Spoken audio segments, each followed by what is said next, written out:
Everyone, आप सभी का स्वागत है आपके अपने चैनल कॉमर्स स्पॉटलाइट में, जो वन स्टॉप सॉल्यूशन है आप सभी के लिए। जो भी कॉमर्स से net examination, set examination, assistant professor examination या पीजीटी लेवल एग्जामिनेशन की आप तैयारी कर रहे हो, तो इस चैनल पे आपकी तैयारी जो है वो बिल्कुल करवाई जा रही है।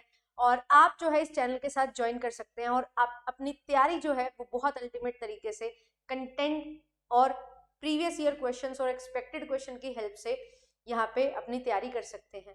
तो ये इस चैनल के बारे में इंट्रोडक्शन था, बट आज हमारा जो मेन टॉपिक है वो ये है कि अगर मुझे राजस्थान में असिस्टेंट प्रोफेसर बनना है और मेरा पेपर 2 कॉमर्स है, तो क्या मैं कॉमर्स सब्जेक्ट से असिस्टेंट प्रोफेसर बन सकती हूँ राजस्थान में या नहीं।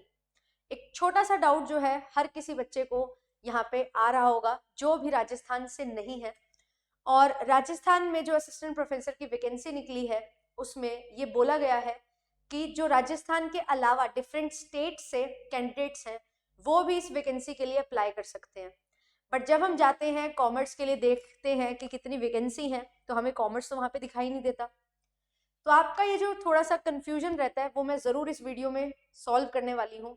और उन सभी एस्पिरेंट के साथ इस वीडियो को शेयर कर दीजिए जिन सभी को ये दिक्कत आ रही है, क्योंकि कॉमर्स के लिए यहाँ पे थोड़ा सा जो है खास प्रावधान रहता है, उसको समझते हुए चलेंगे। और मेरा नाम आयुषी है। अगर आप मुझे for the very first time देख रहे हैं तो आप सभी को बता दूं, आपके लिए इस चैनल पे पिछले 2 साल से बहुत जोरों शोरों से मेहनत हो रही है और अल्टीमेट कंटेंट आपको प्रोवाइड किया जाता है जो बहुत सारे बच्चों को हेल्प कर रहा है हर साल और हर 6 महीने में। इवन मैं बोलूँगी अपना जो नेट एग्जामिनेशन है और सेट एग्जामिनेशन जो होते हैं थ्रू आउट द ईयर, उसमें बहुत अल्टीमेट जो स्कोर है वो बच्चे कर रहे हैं एंड अपना सिलेक्शन ले रहे हैं। तो आप भी इस चैनल का पार्ट बन सकते हैं, चैनल को सब्सक्राइब कर सकते हैं। एंड जून के लिए अगर आप नेट की तैयारी कर रहे हो तो जेआरएफ अड्डा प्रीमियम आपके लिए आ चुका है, जहाँ पे एक एस्पिरेंट को जो भी चीज़ें रिक्वायर्ड हैं वो सभी चीज़ें प्रोवाइड की जाएंगी। एंड आपकी जो तैयारी है वो इस तरीके से हो जाएगी कि ना केवल आप सिर्फ नेट जेआरएफ कर लो, बट उसके बाद की जो जर्नी है वो भी आपके लिए बहुत स्मूथ हो जाए। एंड आपको प्रॉपर गाइडेंस के साथ पढ़ाया जाता है, सिखाई जाती है चीज़ें जो आप अपनी लाइफ में इंप्लीमेंट करके, अपनी पर्सनैलिटी डेवलपमेंट करके अपने लिए नई अपॉर्चुनिटीज़ जो है वो भी क्रिएट कर सकते हैं। तो जेआरएफ अड्डा प्रीमियम का मतलब है जेआरएफ एंड बियॉन्ड, क्या चीज़ें हमारे लिए इंपॉर्टेंट है वो सब चीज़ों के लिए हमें रेडी होना है। चलिए बात करते हैं, वीडियो स्टार्ट करते हैं कि आरपीएससी जो अभी वैकेंसी रिलीज की आरपीएससी ने, वो कॉमर्स एस्पिरेंट्स के लिए क्या दुविधा है उसको हम समझ सके। तो कॉमर्स एस्पिरेंट की अगर मैं बात करूं तो आरपीएससी यानी कि राजस्थान में जो कॉमर्स है उसको 3 फील्ड में बाइफरकेट किया जाता है। और वो 3 फील्ड है ईएएफएम, एबीएसटी और बीएडीएम। आप अगर कॉमर्स से नेट क्वालिफाइड हो और आप राजस्थान यूनिवर्सिटी से अपनी मास्टर्स किए हो इनमें से किसी भी एक फील्ड में, तो आप अपना एग्जामिनेशन दे सकते हैं इन्हीं 3 डिफरेंट सब्जेक्ट्स के लिए। अब राजस्थान वालों के लिए तो सॉर्टेड है चीज़ें कि आपका नेट होना चाहिए कॉमर्स में, एंड आप इनमें से जिसमें भी अपनी मास्टर डिग्री की हो वो आप अपना पेपर चूज कर सकते हैं आरपीएससी असिस्टेंट प्रोफेसर के लिए। बट व्हाट अबाउट दोज जो आउटसाइड राजस्थान से हैं, जो अलग स्टेट से हैं, राजस्थान से नहीं है, और वो भी राजस्थान में असिस्टेंट प्रोफेसर वैकेंसी के लिए अप्लाई करना चाहते हैं। तो मैं आपको यहाँ पे बता देती हूँ, एक बहुत ही माइन्यूट सा यहाँ पे जो है एक प्रोविजन दिया गया है। और वो प्रोविजन ये है कि आपका जो मास्टर्स में जो भी आपके सब्जेक्ट्स रहे हैं, मास्टर्स के जो भी सब्जेक्ट थे वो आपको देखने हैं, और 50% मिनिमम सब्जेक्ट्स जो आपके हैं वो फॉल करने चाहिए किसी भी एक कैटेगरी में।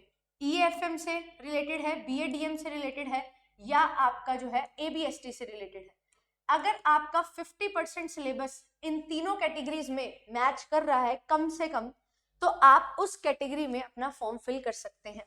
अब इनमें कौन से सब्जेक्ट आते हैं ये ध्यान देंगे। ईएफएम की अगर मैं बात करूं तो इकोनॉमिक्स आता है, बैंकिंग आता है, साथ ही साथ हमारे पास जो है फाइनेंस आता है। ये 3 मेजर हमारे सब्जेक्ट्स रहते हैं। बीएडीएम की अगर मैं बात करूं तो लीगल एस्पेक्ट्स ऑफ बिजनेस आएगा, बीएमएचआरएम आएगा, एंड इसके साथ साथ हमारा मार्केटिंग आएगा, एंड साथ ही साथ थोड़ा सा पोर्शन जो है वो international business and business environment का भी रहेगा। एबीएसटी की अगर मैं बात करूं तो यहाँ पे मेन हमारा रहता है अकाउंटिंग एंड ऑडिटिंग। देन हमारे पास आता है स्टैट्स एंड रिसर्च।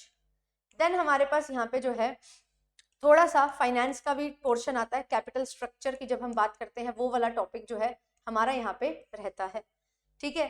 तो हमारे पास ये जो हमारे पोर्शन है, साथ ही साथ यहाँ पे टैक्सेशन भी रहता है, तो टैक्सेशन यहाँ पे पूरा कवर होता है।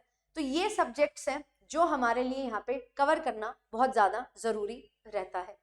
तो अब अगर मेरे पास अपनी मास्टर्स में, मैंने फाइनेंस में मास्टर्स की है या मैंने इकोनॉमिक्स बैंकिंग चूज किया था, तो मेरे लिए EFM रहेगा।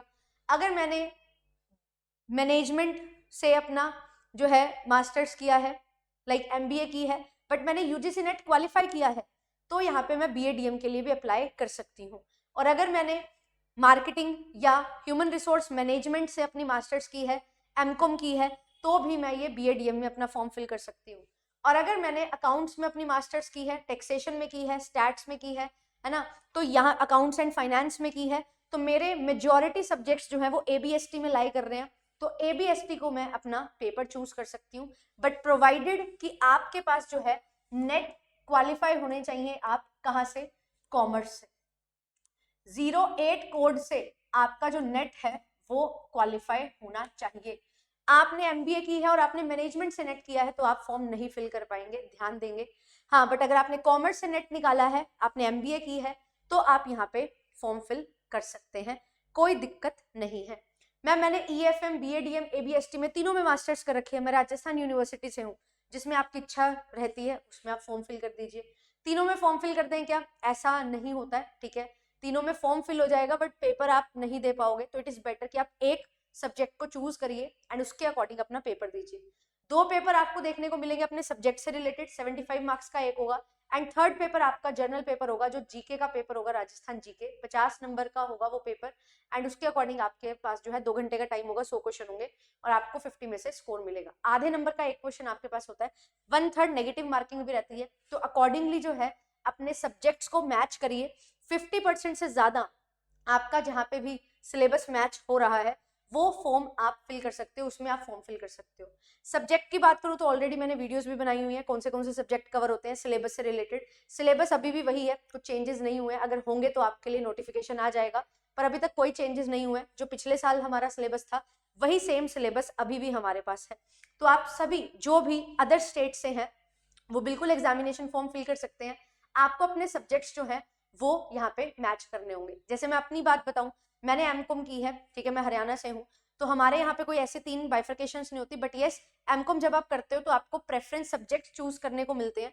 तो मैंने अकाउंटिंग एंड फाइनेंस में की है, तो बेसिकली फाइनेंस के चैप्टर्स मेरे ज्यादा थे, तो मैं जो है मैं AFM से क्या कर सकती हूँ, अपने जो है पेपर को फिल कर सकती हूँ, क्योंकि वहाँ पे मैंने जो है फाइनेंस अपने पढ़ा है मास्टर्स में सेकेंड ईयर में, है ना। फाइनेंस में पोर्टफोलियो मैनेजमेंट भी, एडवांस फाइनेंशियल मैनेजमेंट भी, साथ ही साथ मैंने जो है बैंकिंग पढ़ा है, ठीक है, इकोनॉमिक्स पढ़ा है। तो EFM जो है वो ज़्यादा सब्जेक्ट मैच होते हैं, तो मैं EFM में फिल कर सकती हूँ।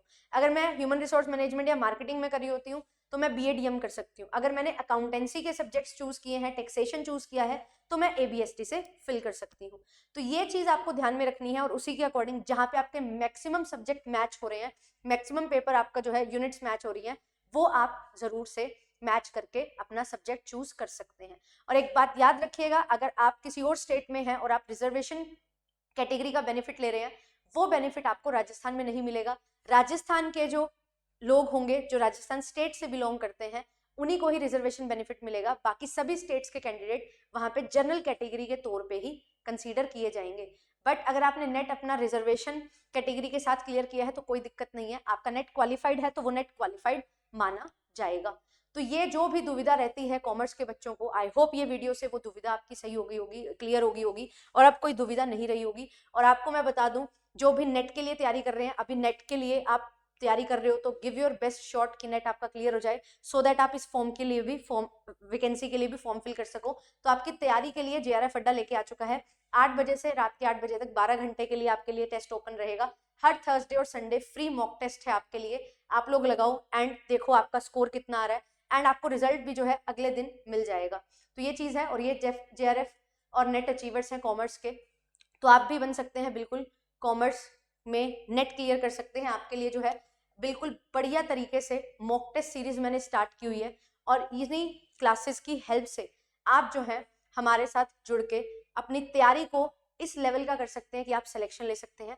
शाम को 6 बजे मेरी क्लासेस का टाइमिंग रहता है। मिलूंगी आपसे सेशन में जहाँ पे हम बहुत बढ़िया तरीके से क्वेश्चंस को प्रैक्टिस कर रहे होंगे एंड ऐसे क्वेश्चन प्रैक्टिस करवाऊंगी जो डिटेल कंसेप्ट के साथ आपके क्लियर होंगे एंड जो बिल्कुल numerical question, theory question paper में बनते हैं उसी टाइप के क्वेश्चंस को हम डिस्कस करते हुए चल रहे हैं।